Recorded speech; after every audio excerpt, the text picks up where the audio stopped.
নমস্কাৰ এণ্ড স্বাগতম জনাইছোঁ আমাৰ অন্য এটি ভিডিঅ'টোত আমি আলোচনা কৰিম আগন্তুক 2026 চনত হ'বলগীয়া DLED PET এক্সামত আহিব পৰাকে মোষ্ট ইম্পৰ্টেণ্ট 50 সায়েন্সৰ কুৱেশ্যন এণ্ড এনসাৰ। যদি আপোনালোকে DLEDৰ PET এক্সাম দিব অৰ্থাৎ এন্ট্ৰেন্স এক্সাম দিব তেতিয়াহ'লে ভিডিঅ'টো চাব। ভিডিঅ'টোৰ প্ৰথম কুৱেশ্যনটো হ'ল ভিটামিন B1ৰ অভাৱত কি ৰোগ হয়? ভিটামিন B1ৰ অভাৱত কি ৰোগ হয় বুলি সুধিছে। ইয়াৰে ৰাইট এনসাৰটো হৈ যাব অপশ্যন নম্বৰ বি বেৰি। ভিটামিন B1ৰ অভাৱ হ'লে মানুহৰ দেহত বেৰি ৰোগবিধ হয়। নেক্সট কুৱেশ্যন, পৃথিৱীৰ বায়ুমণ্ডলৰ আটাইতকৈ তলৰ স্তৰ কোনটো? বায়ুমণ্ডলৰ আটাইতকৈ তলত থকা স্তৰ কোনটো বুলি সুধিছে। ইয়াৰ ৰাইট এনসাৰটো হৈ যাব অপশ্যন নম্বৰ চি ট্ৰপোস্ফিয়াৰ। ট্ৰপোস্ফিয়াৰ হ'ল পৃথিৱীৰ ওচৰতে থকা স্তৰ। নেক্সট কুৱেশ্যন, কোনটো ৰোগ ভাইৰাছৰ দ্বাৰা হয়? তলত দিয়া কোনটো ৰোগ ভাইৰাছৰ দ্বাৰা বিয়পে বুলি সুধিছে। ইয়াৰ ৰাইট এনসাৰটো হৈ যাব option number C dengue. Dengue বেমাৰ ভাইৰাছৰ বাবে হয়। নেক্সট কুৱেশ্যন, চুম্বকৰ একে মেৰু দুটা ওচৰলৈ আনিলে কি হয়? চুম্বকৰ একে মেৰু দুটা একেলগে ওচৰা-ওচৰিকৈ আনিলে কি হয় বুলি সুধিছে। ইয়াৰ ৰাইট এনসাৰটো হৈ যাব অপশ্যন নম্বৰ বি বিকৰ্ষণ কৰে। চুম্বকৰ একে মেৰু একেলগে আনিলে বিকৰ্ষণ কৰে। নেক্সট কুৱেশ্যন, উদ্ভিদৰ বীজ অংকুৰিত হ'বলৈ কি প্ৰয়োজন? বীজ অংকুৰণ হ'বলৈ কিহৰ প্ৰয়োজন হয় বুলি সুধিছে। ইয়াৰ ৰাইট এনসাৰটো হৈ যাব অপশ্যন নম্বৰ এ পানী, বায়ু আৰু উপযুক্ত উষ্ণতা।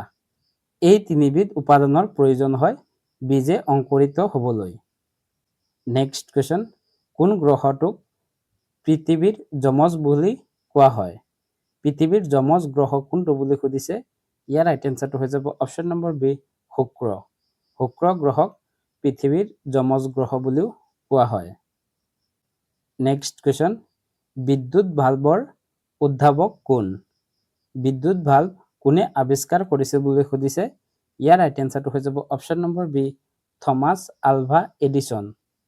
থমাছ আলভা এডিছনে বিদ্যুৎ ভাল্ব আৱিষ্কাৰ কৰিছিল।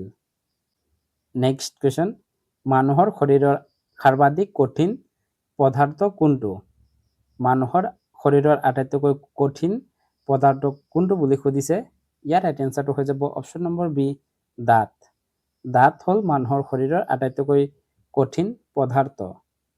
নেক্সট কুৱেশ্যন, মানুহৰ শৰীৰত সৰ্বাধিক পৰিমাণে পোৱা মৌল কোনটো? মানুহৰ শৰীৰত আটাইতকৈ বেছি পৰিমাণে থকা মৌল কোনটো বুলি সুধিছে। ইয়াৰ ৰাইট এনসাৰটো হৈ যাব অপশ্যন নম্বৰ এ অক্সিজেন। মানুহৰ শৰীৰত আটাইতকৈ বেছি পৰিমাণে থকা মৌলটো হ'ল অক্সিজেন।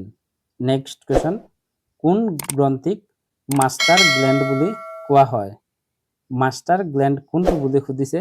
ইয়াৰ ৰাইট এনসাৰটো হৈ যাব option number B pituitary. Pituitary গ্ৰন্থি হ'ল মাষ্টাৰ গ্লেণ্ড। নেক্সট কুৱেশ্যন, শব্দৰ বাবে মাধ্যমৰ প্ৰয়োজন হয়নে?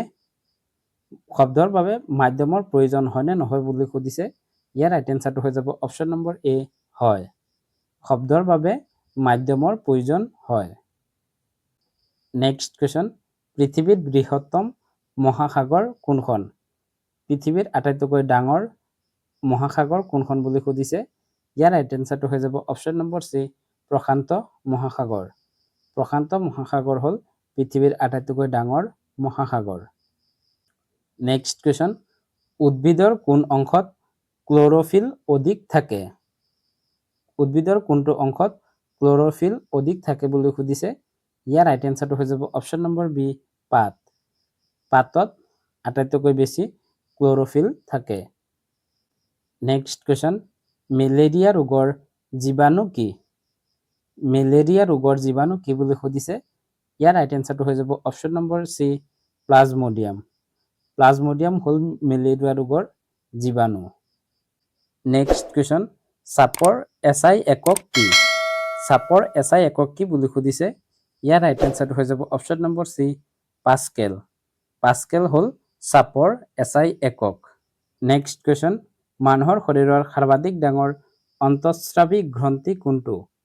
মানুহৰ শৰীৰৰ আটাইতকৈ ডাঙৰ অন্তঃস্ৰাৱী গ্ৰন্থি কোনটো বুলি সুধিছে ইয়াৰ ৰাইট এনসাৰটো হৈ যাব option number B thyroid thyroid গ্ৰন্থি হ'ল মানুহৰ শৰীৰত আটাইতকৈ ডাঙৰ গ্ৰন্থি নেক্সট কোৱেশ্চন কোনটো শক্তিৰ একক তলত দিয়া কোনটো শক্তিৰ একক বুলি সুধিছে ইয়াৰ ৰাইট এনসাৰটো হৈ যাব অপশ্যন নম্বৰ এ জুল শক্তিৰ একক হ'ল জুল নেক্সট কোৱেশ্চন মানুহৰ শৰীৰত সৰ্বাধিক পৰিমাণে থকা ধাতু কোনটো মানুহৰ শৰীৰত আটাইতকৈ বেছি পৰিমাণে থকা ধাতুবিধৰ নাম কি বুলি সুধিছে ইয়াৰ ৰাইট এনসাৰটো হৈ যাব অপশ্যন নম্বৰ সি কেলছিয়াম মানুহৰ শৰীৰত আটাইতকৈ বেছি পৰিমাণে থকা ধাতুবিধ হ'ল কেলছিয়াম নেক্সট কোৱেশ্চন পৃথিৱীৰ মধ্যাকৰ্ষণ শক্তি আৱিষ্কাৰ কোনে কৰিছিল মধ্যাকৰ্ষণ শক্তিৰ আৱিষ্কাৰক কোন আছিল বুলি সুধিছে ইয়াৰ ৰাইট এনসাৰটো হৈ যাব অপশ্যন নম্বৰ বি